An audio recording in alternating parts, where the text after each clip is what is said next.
નમસ્કાર મિત્રો, આજે આપણે વાત કરવા જઈ રહ્યા છીએ મોબાઈલની બેટરી લાંબી કેવી રીતે ચાલે એવી સરળ અને અસરકારક ટ્રીક વિશે। જો તમારો મોબાઈલ ઝડપથી ડિસ્ચાર્જ થઈ જાય છે તો આ વિડિયો છેલ્લા સુધી જરૂર જોવો। ટ્રીક નંબર 1, સ્ક્રીન બ્રાઇટનેસ હંમેશા ઓટો પર રાખો।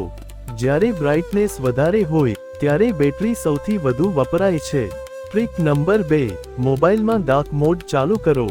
ખાસ કરીને એમોલેડ સ્ક્રીનવાળા ફોનમાં ડાર્ક મોડ બેટરી બચાવવામાં ખૂબ મદદ કરે છે। ટ્રીક નંબર 3, જ્યારે ઉપયોગ ન હોય ત્યારે બ્લૂટૂથ, વાઈફાઈ અને જીપીએસ બંધ રાખો। આ ફીચર્સ બેકગ્રાઉન્ડમાં બેટરી ખાઈ જાય છે। ટ્રીક નંબર 4, બેકગ્રાઉન્ડ એપ્સ બંધ રાખો। ઘણી એપ્સ બંધ કર્યા વગર ચાલુ રહે છે અને બેટરી ઝડપથી ઉતારી નાખે છે। ટ્રીક નંબર 5, મોબાઈલને 20%થી નીચે અને 80%થી ઉપર વારંવાર ચાર્જ ન કરો। આ રીતે ચાર્જ કરવાથી બેટરીની લાઈફ લાંબી રહે છે। ટ્રીક નંબર 6, ફોન ચાર્જ કરતી વખતે ગેમ રમવી કે વિડિયો જોવો ટાળો। આથી ફોન ગરમ થાય છે અને બેટરી ખરાબ થાય છે।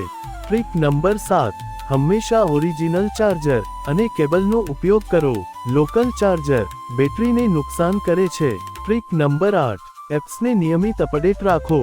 જૂની એપ્સ વધારે બેટરી વાપરે છે। ટ્રીક નંબર 9, ફોનમાં બેટરી સેવર મોડ જ્યારે જરૂર હોય ત્યારે ચોક્કસ ચાલુ કરો। ટ્રીક નંબર 10, મોબાઈલને વધારે ગરમી અને વધારે ઠંડીથી બચાવો, કારણ કે તાપમાન બેટરીની લાઈફ પર અસર કરે છે।